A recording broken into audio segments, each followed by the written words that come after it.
शिवरात्रि का दिन और यमराज का रहस्य।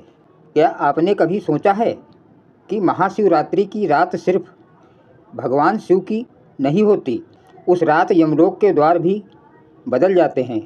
कहते हैं साल की एक ही रात होती है जब यमराज स्वयं अपने दूतों को रोक देते हैं, क्योंकि उस रात एक ऐसा नियम लागू होता है जो मृत्यु के लेखे जोखे को भी बदल सकता है। और यह रहस्य इतना गहरा है कि देवता भी इसे खुलकर नहीं बताते। ये कथा है उस रात की जब एक साधारण मनुष्य ने अनजाने में ऐसा कार्य कर दिया कि यमराज को स्वयं अपने नियम तोड़ने पड़े। बहुत समय पहले हिमालय की तलहटी में एक छोटा सा गांव था, बेलग्राम। चारों ओर घने बेल के पेड़, शांत नदी और दूर दिखाई देता एक प्राचीन शिव मंदिर। लेकिन उस मंदिर के बारे में एक अजीब बात प्रसिद्ध थी। वहाँ महाशिवरात्रि की रात कोई नहीं रुकता था।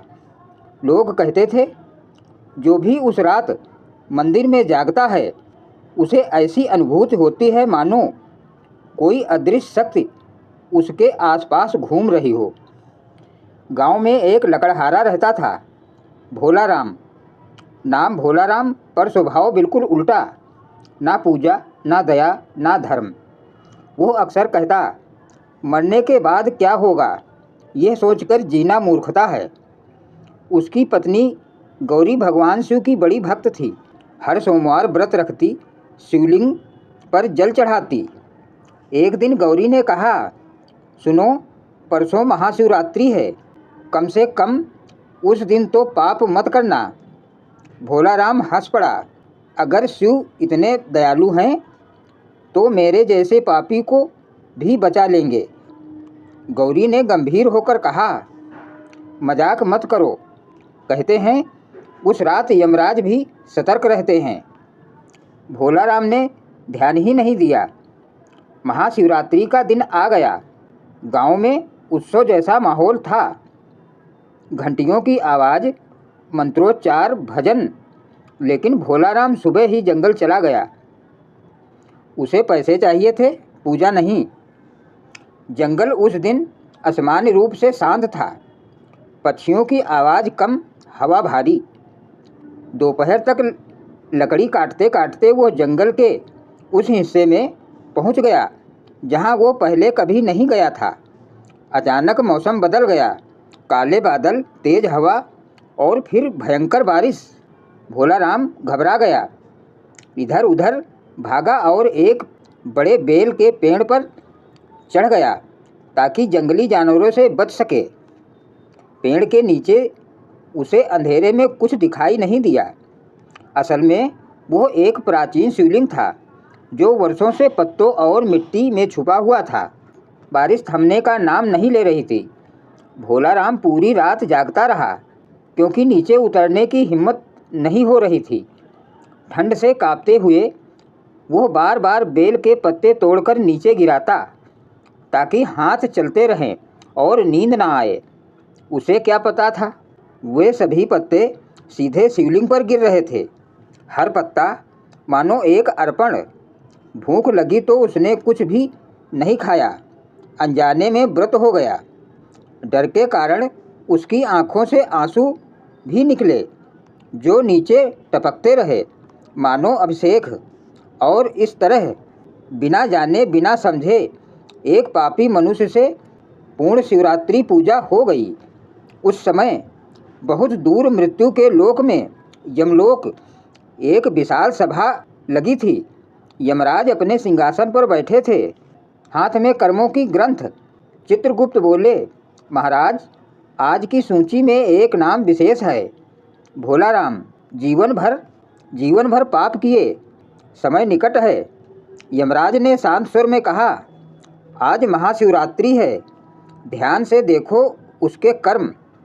चित्रगुप्त ने दिव्य दृष्टि से देखा और अचानक चौंक उठे। महाराज, ये कैसे संभव है, क्या हुआ? यमराज ने पूछा। वो व्यक्ति इस समय बेलपत्र चढ़ा रहा है, व्रत में है, जागरण कर रहा है। सभा में सन्नाटा छा गया। एक यमदूत बोला, पर यह तो पापी है। तभी यमराज मुस्कुराए और धीमे स्वर में बोले, तुम्हें शायद शिवरात्रि का वह नियम नहीं पता जो मृत्यु से भी ऊपर है। यमराज खड़े हुए और बोले, सृष्टि के आरंभ में भगवान शिव ने एक वचन दिया था, जो भी महाशिवरात्रि की रात सच्चे जागरण में बिताएगा, चाहे अनजाने में ही क्यों न हो, उसके पापों का लेखा तुरंत नहीं खोला जाएगा। एक दूत ने पूछा, महाराज, क्या इसका अर्थ है कि हम उसे नहीं ला सकते? यमराज बोले, आज की रात नहीं, क्योंकि आज की रात मृत्यु भी तपस्या के सामने सिर झुकाती है। लेकिन तभी एक भयानक घटना घटी। जंगल में पेड़ पर बैठे भोला राम का पैर फिसला। वो सीधे नीचे गिर पड़ा, सिर पत्थर से टकराया और उसकी सांस रुक गई। उसी क्षण दो दिशाओं से शक्तियाँ दौड़ीं, एक ओर यमदूत, दूसरी ओर शिवगण। जंगल का वातावरण अचानक अलौकिक हो गया। यमदूत बोले, ये हमारा अधिकार है। शिवगण गरजे, आज नहीं। तनाव बढ़ गया। तभी आकाश में गूंजती आवाज़ आई, रुको। स्वयं यमराज प्रकट हुए। उन्होंने भोला राम की आत्मा की ओर देखा, फिर शिवगणों से बोले, मैं नियम जानता हूँ, पर यह व्यक्ति भक्त नहीं था। एक शिवगण मुस्कुराया, भक्ति हमेशा जानकर नहीं होती यमराज। कभी कभी भय में लिया गया नाम भी सीधे कैलाश पहुँच जाता है। यमराज कुछ क्षण मौन रहे, फिर बोले, आज मैं तुम्हें एक और रहस्य बताता हूँ। महाशिवरात्रि की रात 3 प्रकार के लोगों को यमदूत छू भी नहीं सकते। नंबर 1, जो सच्चे मन से शिव का स्मरण करे। नंबर 2, जो जागरण करे। और नंबर 3, जो अनजाने में भी शिवलिंग पर बेलपत्र अर्पित कर दे। चित्रगुप्त ने ग्रंथ बंद कर दी। तो क्या इसका जीवन बढ़ेगा? उन्होंने पूछा। यमराज बोले, नहीं, आज इसका निर्णय मैं नहीं करूँगा। उसी क्षण आकाश से दिव्य प्रकाश उतरा। जंगल में ओम नमः शिवाय की ध्वनि गूंजने लगी और फिर एक ज्योति शिवलिंग से उठी। भोला राम की आत्मा उस प्रकाश की ओर खींचने लगी। यमराज ने सिर झुका लिया, धीरे से बोले, देवों के देव, आपका नियम सर्वोपरि है। कहते हैं, उस रात यमराज ने अपने दूतों से एक और बात कही थी, याद रखना, हर मनुष्य उतना पापी नहीं होता जितना उसके कर्म दिखाते हैं। कभी एक रात की जागृति सदियों का अंधकार मिटा देती है। अगली सुबह गांव वालों ने देखा, भोला राम उसी शिवलिंग के पास पड़ा है, लेकिन उसके चेहरे पर डर नहीं, अद्भुत शांति थी। गौरी रोते हुए आई। तभी मंदिर के पुजारी ने ध्यान से देखा और कहा, इसे देखो, इसके हाथ में बेलपत्र है। यह रात भर यहीं रहा होगा। गांव के एक बुजुर्ग ने कांपती आवाज़ में कहा, बहुत कम लोग जानते हैं, महाशिवरात्रि की रात यमराज भी शिव भक्तों के रास्ते से हट जाते हैं। और तभी पुजारी ने एक और रहस्य बताया। पुराणों में लिखा है, जो व्यक्ति इस रात जागता है, उसके जीवन का अगला द्वार बदल सकता है। कभी मृत्यु टल जाती है, कभी भाग्य, लेकिन क्या भोला राम को मोक्ष मिला? क्या वो फिर जन्मा, या भगवान शिव ने उसे अपने धाम बुला लिया? और सबसे बड़ा प्रश्न, क्या सच में साल की एक रात ऐसी होती है जब यमराज भी किसी आत्मा को छू नहीं सकते? इस कथा का अगला भाग और भी रहस्यमयी है, जहाँ यमराज स्वयं एक मनुष्य के स्वप्न में आकर महाशिवरात्रि का सबसे गुप्त नियम बताते हैं। अगर आप चाहते हैं आगे का भाग सुनना, तो अभी कमेंट में लिखें हर हर महादेव और इस कथा को लाइक व शेयर जरूर करें ताकि शिव की महिमा अधिक लोगों तक पहुँचे। शेष ब्रत के बाद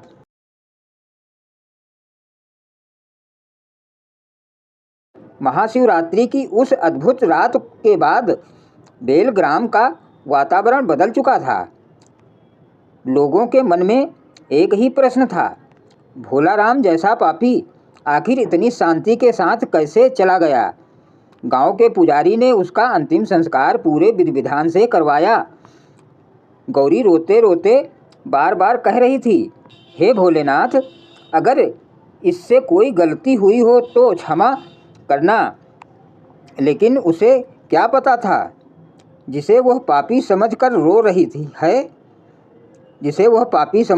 रही है, उसकी आत्मा उस समय एक बिल्कुल अलग यात्रा पर थी। यमलोक में हलचल।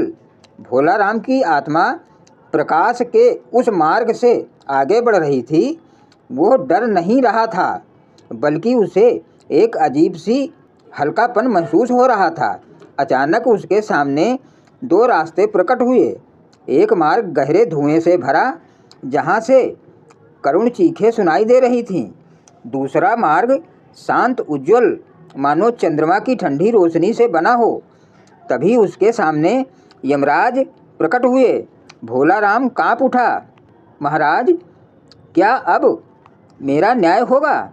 यमराज ने गंभीर लेकिन कोमल स्वर में कहा। भोलाराम, तुम्हारा न्याय तो वर्षों पहले तय हो चुका था। तुम्हारे कर्म तुम्हें उस अंधकार वाले मार्ग पर ले जाने वाले थे। भोलाराम की आंखों से आंसू बहने लगे। मुझे एक मौका भी नहीं मिलेगा? यमराज बोले, मौका तुम्हें मिल चुका है, और वो भी तुम्हें बिना मांगे मिला है। भोलाराम समझ नहीं पाया। कर्मों की ग्रंथ खुली। चित्रगुप्त प्रकट हुए और उन्होंने कर्मों की विशाल पुस्तक खोली। उसमें भोलाराम के जीवन के दृश्य उभरने लगे। झूठ, क्रोध, कठोरता, दया का अभाव। भोलाराम सिर झुकाकर खड़ा रहा। तभी अचानक पुस्तक के पन्ने चमकने लगे। चित्रगुप्त आश्चर्य से बोले, महाराज देखिए, इसके पापों के बीच एक तेज प्रकाश फैल रहा है। वो प्रकाश बढ़ता गया और कई पंक्तियां धुंधली होने लगी। भोलाराम ने कांपते स्वर में पूछा, यह क्या हो रहा है? यमराज बोले, यह वही है जिसे मनुष्य समझ नहीं पाते, एक सच्चे क्षण की शक्ति। यमराज का गुप्त रहस्य। यमराज धीरे धीरे बोले, महाशिवरात्रि की रात सिर्फ पूजा की रात नहीं है, यह ब्रह्मांड की चेतना के जागने की रात है।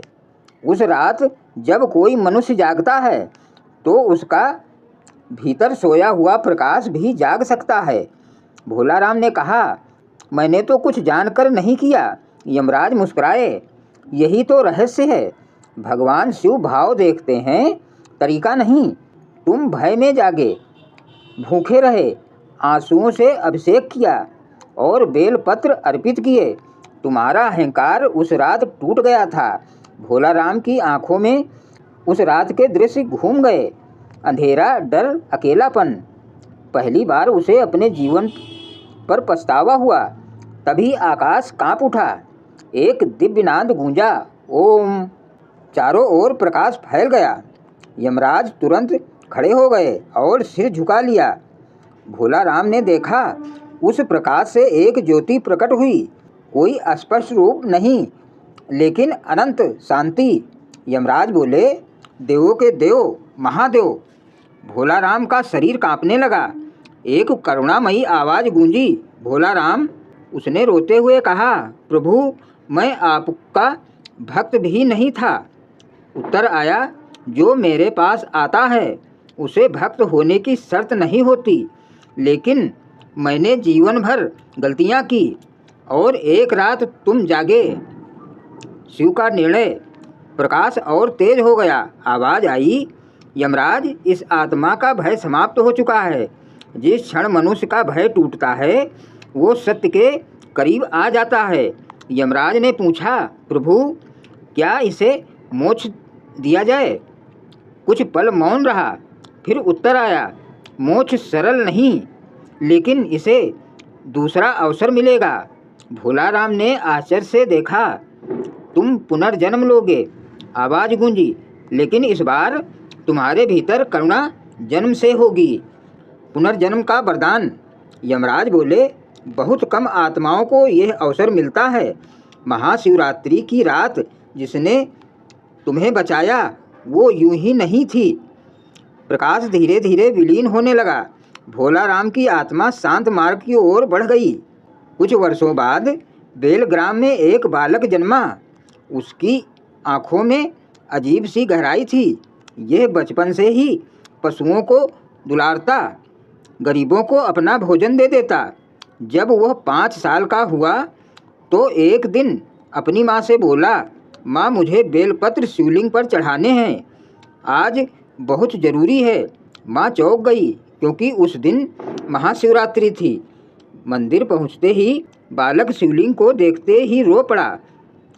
पुजारी ने धीमे से कहा, कभी कभी आत्मा सब याद रखती है, बस शब्द नहीं होते। गांव के बुजुर्ग समझ गए, यह कोई साधारण बालक नहीं। यमराज का अंतिम संदेश।